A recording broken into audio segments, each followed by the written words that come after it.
Olá, está no ar o Jornal da Câmara. No começo deste mês foi aprovado em segundo turno no Legislativo da capital o projeto de emenda à lei orgânica que institui o orçamento impositivo. De acordo com a proposta, cada vereador terá direito a aplicar 0,65% da receita corrente líquida do município por meio de emendas com execução obrigatória. A iniciativa é de autoria do vereador Cássio Trogildo. O repórter Felipe Laude conversou com o parlamentar e nos traz mais informações sobre a matéria. O projeto de lei aprovado no início de agosto aqui no Legislativo foi inspirado em uma lei federal aprovada em 2015 via emenda à Constituição.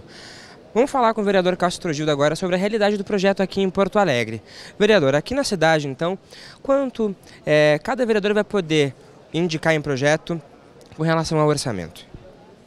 Bem, primeiro é importante frisar que a Constituição Federal introduziu em 2015, através de uma emenda constitucional, a possibilidade de emendas impositivas no orçamento da União em até 1,2% da receita corrente líquida. Este é o limite, então, que se teria não só para Porto Alegre, mas para os estados e para todos os demais municípios do país. Nós, em Porto Alegre, fizemos uma opção de adotar 0,65% da receita corrente líquida. Por quê? Porque 0,65% da receita corrente líquida, em números do ano passado, dá algo um pouco menos do que 37 milhões de reais. Valor este inferior aos 39 milhões e meio que também a Câmara Municipal economizou no ano passado e devolveu para o Executivo. Este recurso economizado e devolvido, os vereadores não podem dizer qual a destinação. Então este foi o parâmetro que nós utilizamos. Há recursos do ano passado, então esse 0,65, que pode ser mais ou pode ser menos, de acordo com o que for projetado no próximo orçamento. Se for o mesmo valor do ano passado, nós teremos 1.025.000 para cada vereador designar aonde será utilizado no orçamento que o Executivo Municipal irá executar durante o ano de 2019. Metade desses valores, ou seja, 50% deles, em torno de 512 milhões, se for 1.025.000 total, devem ser destinados para serviços e políticas públicas na área da saúde. E a outra metade, então, podem ter destinação nas demais áreas do município. O que é a vedação? A vedação de indicação de recursos para custeio de pessoal e também para custeio que exija uma execução que passe de um exercício. Mas é possível custeio que aconteça dentro de um mesmo exercício. Então, investimentos, compras de materiais e custeio que possa ser executado dentro de um mesmo exercício. Por exemplo, a contratação de oficineiros para a área da cultura. É uma despesa que não é de investimento, não é compra de material, é considerada de custeio, tem início e fim. As oficinas começam no início do ano e terminam no final do ano, são renovadas no outro ano se houver a disponibilidade orçamentária. Outro exemplo de custeio, o vereador Paulo Brum, que é meu colega de bancada. Ele quer oferecer parte dos seus recursos para a saúde para a compra de fraldas para as pessoas com deficiência.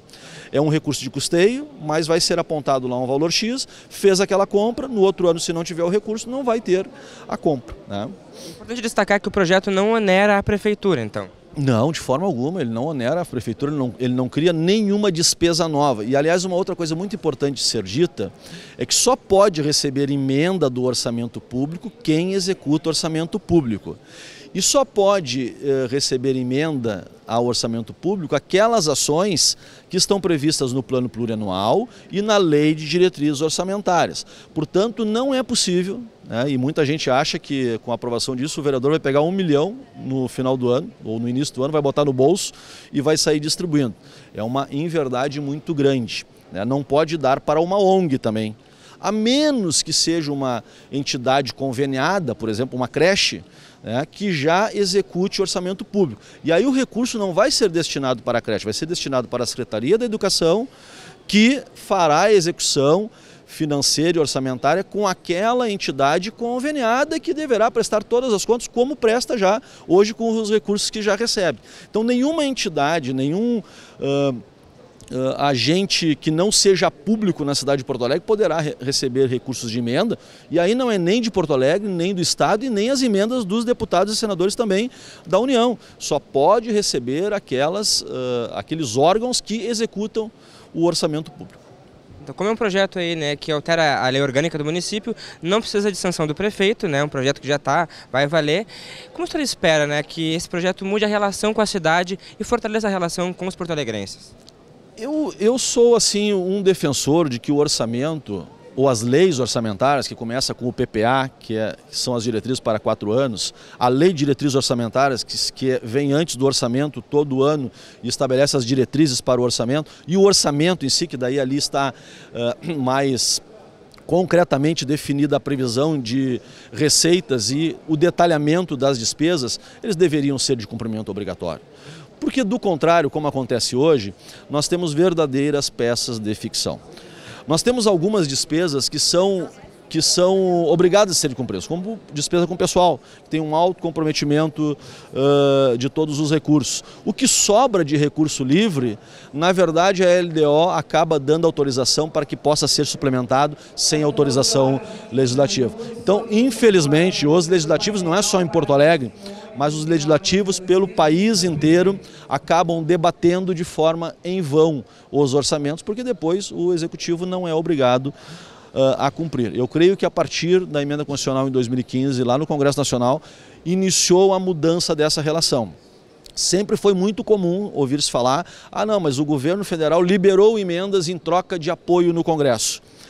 Isso terminou? Não sei se terminou, mas nas emendas impositivas não se faz mais necessário. Porque até o final do exercício, aquelas emendas são obrigadas de serem executadas. A menos que tenha alguma dificuldade técnica, e aí a lei lá diz que em 120 dias o executivo tem que apontar, e aí o parlamentar tem 30 dias para substituir ou fazer uma defesa.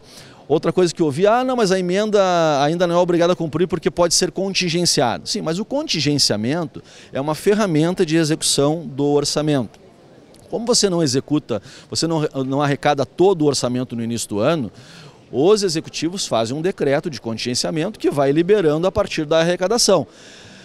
Só que, mesmo que contingencie os valores e pegue as emendas, no final do ano, se o orçamento se consumou, ele vai ter que ser executado. E se as receitas não forem 100% do previsto, até pode reduzir a emenda, mas no mesmo percentual do que houve a redução das receitas. Exemplo, reduzir o orçamento total em termos de arrecadação, de previsão de arrecadação em 5%. Reduz 5% das emendas. Não é que deixa de pagar as emendas impositivas. Então, acho que isso muda a relação entre o parlamento e o executivo. Eu creio que isso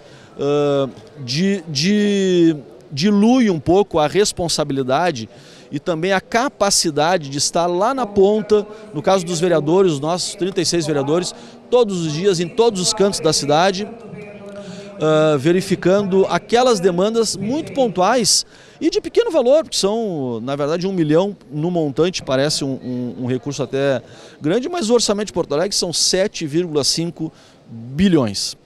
E nós estamos falando de 0,65 da receita corrente líquida. Se fosse do orçamento total, daria 0,49%, nem 0,5% de todo o orçamento da cidade vai ser demandado através das emendas impositivas. O arquiteto e urbanista Jaime Lerner foi homenageado no Legislativo da capital. Curitibano, Jaime Lerner foi o responsável pelo projeto da Orla do Guaíba Moacir Sclier. Em sessão solene, ele recebeu o troféu Câmara Municipal. A solenidade foi proposta pelo vereador Walter Nagelstein, do PMDB. Na tribuna, o parlamentar saudou todos envolvidos no projeto de revitalização da Orla Moacir Sclier, inaugurada há pouco mais de um ano na capital. A obra foi projetada pelo arquiteto e urbanista Jaime Lerner. Conforme Nagelstein, a iniciativa possibilitou maior convívio com o Lago Guaíba. Após receber a homenagem, Lerner saudou a realização da obra dentro dos padrões, mesmo tendo passado por 2 governos municipais diferentes. O arquiteto destacou a oportunidade profissional e elogiou o respeito dos cidadãos com a nova orla. Jaime Lerner nasceu em Curitiba em 1937. Além de arquiteto e urbanista, foi 3 vezes prefeito de Curitiba e 2 vezes governador do Paraná. A sessão solene foi presidida pelo vereador Reginaldo Pujol, do Democratas. Confira agora a agenda desta semana das comissões permanentes do Legislativo da capital. A Comissão de Saúde e Meio Ambiente se reúne nesta terça-feira, às 10 horas da manhã. As funções e a remuneração dos agentes comunitários de saúde são o tema do encontro. A reunião acontece na Sala 301, no terceiro andar da Câmara Municipal. As comissões de Constituição e Justiça, de Economia e Finanças, de Educação e Cultura, de Urbanização, Transportes e Habitação e de Defesa do Consumidor e Direitos Humanos promovem reuniões internas nesta terça-feira. Rua da Catedral, do Palácio Piratini, da Assembleia Legislativa e de outros locais importantes para a cidade. O quadro Por Onde Eu Ando vai hoje até o centro da cidade para mostrar a história da Rua Duque de Caxias. Acompanhe. A via em que estamos hoje inicia na Rua General Salustiano e vai até a Praça Conde de Porto Alegre e o viaduto José Loureiro da Silva. O Por Onde Eu Ando está na Rua Duque de Caxias, nomeada em homenagem àquele que foi conhecido como pacificador e Duque de Ferro. Luiz Alves de Lima e Silva foi um militar e político brasileiro. Duque de Caxias ficou conhecido como pacificador devido ao seu papel nas tropas que reprimiram a balaiada no Maranhão em 1840. As revoltas populares foram uma resposta a injustiças cometidas pela elite e uma forma de manifestação às desigualdades sociais da época. Além de lutar na Revolução Farroupilha, Duque de Caxias também atuou como comandante-geral das tropas do Brasil na Guerra do Paraguai. Ao declarar a guerra ganha, Caxias nomeou um comandante interino e voltou para o Brasil, mesmo sem autorização do imperador. Mesmo assim, Dom Pedro II nomeou o Duque, que é o título mais alto da nobreza brasileira.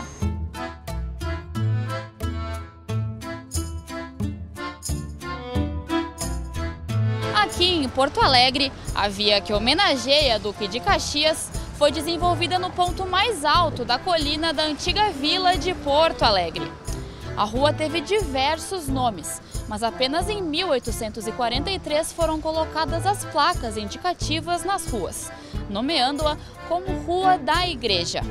A via passou a se chamar Duque de Caxias apenas em 1869, quando os vereadores criaram uma comissão com o objetivo de atrair verbas para o calçamento da rua, que antigamente era frequentada por famílias nobres da cidade. Hoje a Rua Duque de Caxias é assim, com um cenário cheio de prédios históricos importantes para a cidade de Porto Alegre. E um deles é o Palacete do Visconde de Pelotas, hoje conhecido como Solar dos Câmara. A obra é tombada como Patrimônio Histórico Nacional e, ao longo dos seus 200 anos, recebeu visitas importantes, como as dos imperadores Dom Pedro I e Dom Pedro II. O Palácio Piratini também está localizado aqui na Rua Duque de Caxias. O local é sede do governo do estado do Rio Grande do Sul. Nossa caminhada pela Duque de Caxias continua aqui na Catedral Metropolitana de Porto Alegre.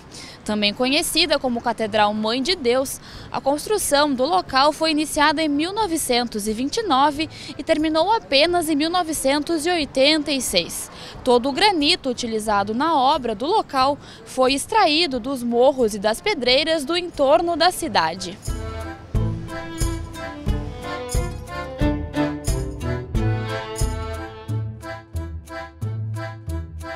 O Por Onde Eu Ando de hoje fica por aqui. Nós nos encontramos na próxima semana em outra rua aqui de Porto Alegre. Até lá!